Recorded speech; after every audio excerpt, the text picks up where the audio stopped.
चोल वंश के महान साम्राज्य की गौरव गाथा को दर्शाती है। यह वो युग था जब भारत का परचम सिर्फ धरती तक सीमित नहीं था, बल्कि समुद्रों पर भी लहराता था। चोल वंश ने सिर्फ तलवार की ताकत नहीं दिखाई, बल्कि समुद्री शक्ति और व्यापार में भी अपनी श्रेष्ठता सिद्ध की। राजराज चोल और राजेंद्र चोल जैसे सम्राटों ने अपने नौसैनिक बेड़ों के जरिए हिंद महासागर से लेकर इंडोनेशिया, मलक्का और श्रीलंका तक भारतीय संस्कृति और शक्ति का विस्तार किया।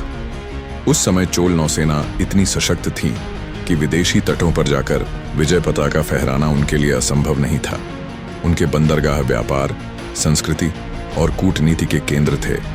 चोल शासकों की सबसे बड़ी विशेषता थी उनकी दूरदृष्टि।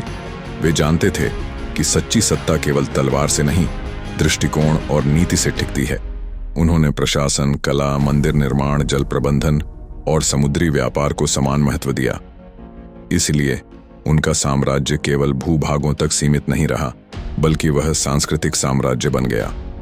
इसलिए कहा गया है, सत्ता वहीं टिकती है जहां दूरदृष्टि होती है। चोल वंश ने यही साबित किया कि भारत का इतिहास केवल आक्रमणों का नहीं, बल्कि सामर्थ्य, संस्कृति और दूरदृष्टि का भी है।